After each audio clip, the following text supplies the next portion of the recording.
karena mereka tergoda dan memakan buah terlarang, Allah Subhanahu wa Ta'ala menurunkan mereka ke bumi. Bumi, tempat yang kita tinggal dan kita pijak saat ini, telah ada selama miliaran tahun. Ia diciptakan oleh Sang Pencipta jauh sebelum manusia pertama, Nabi Adam alaihissalam, diperkenalkan ke dunia ini. Menurut para ahli tafsir, bumi telah dihuni oleh berbagai makhluk sebelum kehadiran manusia. Namun, kisah penciptaan Adam alaihissalam tetap menjadi titik awal penting dalam sejarah manusia. Mayoritas ulama Islam sepakat bahwa Nabi Adam dan istrinya Hawa awalnya diciptakan di surga. Namun karena mereka tergoda dan memakan buah terlarang, Allah Subhanahu wa Ta'ala menurunkan mereka ke bumi sebagai khilafah. Dalam usia bumi yang masih muda, saat usianya baru 8.000 tahun, menurut perhitungan manusia kala itu, dunia tampak kosong, tanpa kehidupan seperti yang kita kenal sekarang. Di tengah kekosongan itu, Allah menciptakan sebuah unggas yang diberi nama Tabiru Nazar. Unggas ini diberikan sebuah tugas yang unik. Allah berfirman kepadanya, "Wahai Tabiru Nazar, makanlah biji-biji sawi ini satu persatu. Namun ketahuilah, jika biji-biji ini habis, maka waktumu di dunia akan berakhir." Awalnya, unggas tersebut memakan satu biji setiap hari. Namun, seiring berjalannya waktu dan rasa takut terhadap kematian yang semakin besar, Tabiru Nazar mulai memperlambat lajunya. Ia memakan satu biji dalam sebulan, lalu satu biji dalam setahun. Meski demikian, biji-biji itu akhirnya habis, dan unggas tersebut pun menemui ajalnya. Setelah kematian Tabiru Nazar, Allah menciptakan makhluk-makhluk lainnya untuk mengisi bumi. Salah satu kelompok makhluk yang diciptakan Allah adalah 70 orang laki-laki yang hidup secara bergantian. Ketika salah satu meninggal, Allah menciptakan yang lainnya untuk menggantikannya. Mereka hidup selama 70.000 tahun, sebuah masa yang menurut perhitungan sekarang setara dengan ribuan tahun lamanya. Namun, setelah 70 laki-laki itu wafat seluruhnya, Allah menciptakan jin dari nyala api. Allah Subhanahu wa Ta'ala menyebutkan bahwa jin memiliki bentuk yang beragam. Ada yang berkaki 2, berkaki 4, dan bahkan ada yang mampu terbang. Di antara mereka, Allah mengutus seorang pemimpin bernama Yusuf untuk mengajarkan ilmu dan syariat agama. Namun, banyak jin yang mendustakan ajaran tersebut. Akibatnya, Allah mematikan sebagian besar dari mereka sebagai bentuk teguran atas kedurhakaan mereka. Selanjutnya, Allah menciptakan makhluk lain yang rupanya menyerupai binatang. Mereka adalah penghuni bumi sebelum hadirnya manusia.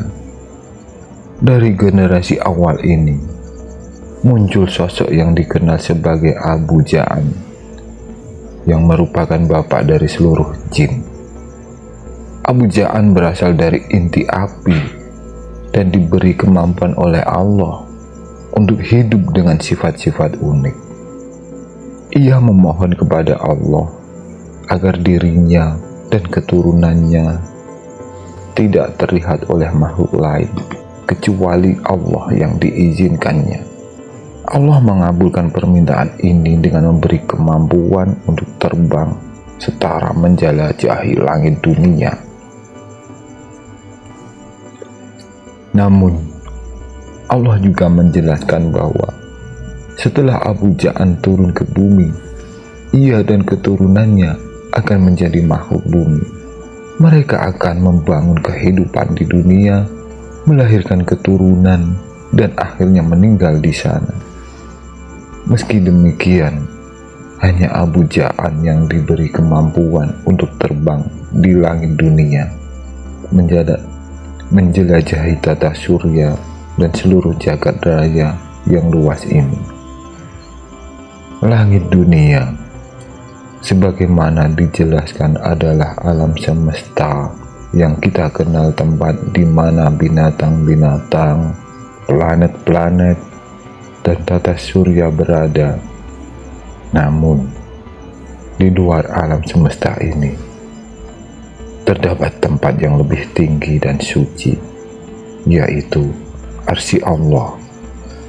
Arsy ini berada di luar jangkauan makhluk manapun, kecuali mereka yang dikehendakinya.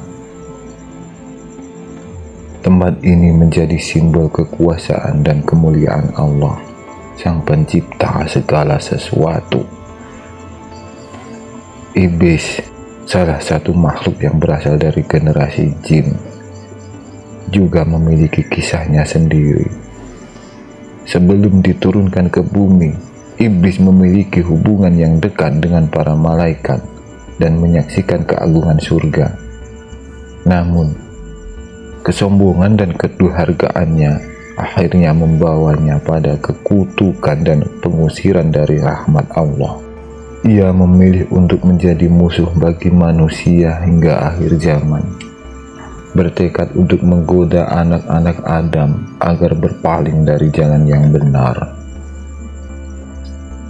Narasi ini menggambarkan bagaimana Allah menciptakan berbagai makhluk dengan tujuan tertentu. Setiap ciptaan memiliki peran dan ujian yang telah ditentukan dan ditetapkan. Dari unggas kecil seperti tabiru nasar hingga makhluk besar seperti manusia, semua memiliki takdir yang telah ditentukan. Dalam perjalanan panjang sejarah bumi ini, kita diingatkan bahwa kehidupan adalah sebuah amanah, sebuah ujian yang harus dijalani dengan ketaatan kepada Allah. Kisah ini mengajarkan bahwa segala sesuatu di alam semesta ini diciptakan dengan hikmah. Bahkan makhluk terkecil sekalipun memiliki peran dalam skenario besar penciptaan. Semoga kita bisa mengambil pelajaran dari kisah ini dan terus mendekatkan diri kepada Sang Pencipta, Allah Subhanahu wa Ta'ala, yang telah menciptakan segala sesuatu dengan kesempurnaan dan kebijaksanaannya. Ketika bumi telah dipenuhi oleh jin, kehidupan mereka berkembang. Namun jin-jin tersebut tidak hanya hidup dalam ketaatan. Banyak dari mereka yang kemudian berbuat kerusakan di bumi ini. Mereka saling berperang, menumpahkan darah, dan menghancurkan apa yang telah diberikan Allah. Allah Subhanahu wa Ta'ala yang Maha Pengasih lagi Maha Bijaksana memutuskan untuk mengutus para malaikat guna mengendalikan mereka. Sebagian jin yang melanggar dibinasakan, sementara bagian lainnya melarikan diri ke tempat-tempat terpencil seperti pegunungan, gua, dan dasar laut. Di antara jin-jin yang tersisa, terdapat makhluk yang kelak dikenal sebagai iblis. Iblis adalah makhluk yang awalnya sangat taat kepada Allah, hingga ia diizinkan berada di surga bersama para malaikat.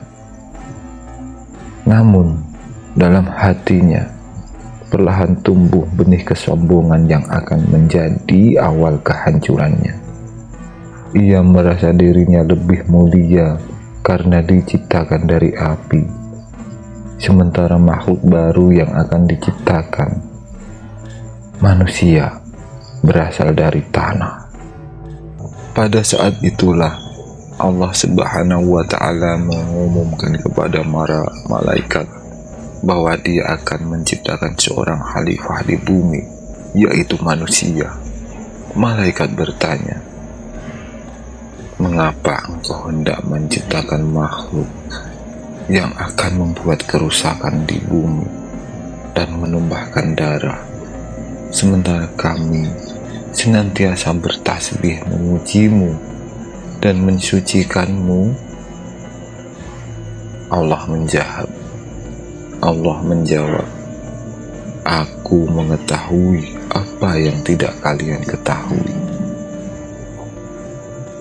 Kemudian Allah menciptakan manusia pertama, Nabi Adam alaihissalam, dari tanah yang dibentuk dengan tangannya sendiri.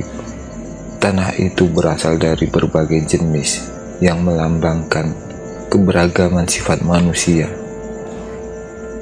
Ada tanah yang keras, lembut, berwarna gelap, dan terang, sehingga sifat manusia pun menjadi beragam.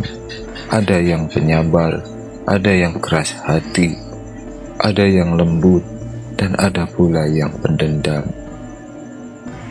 Ketika tubuh Adam telah sempurna dibentuk, Allah meniupkan ruh ke dalam dirinya. Adam pun hidup, melihat, mendengar, dan berbicara untuk pertama kalinya.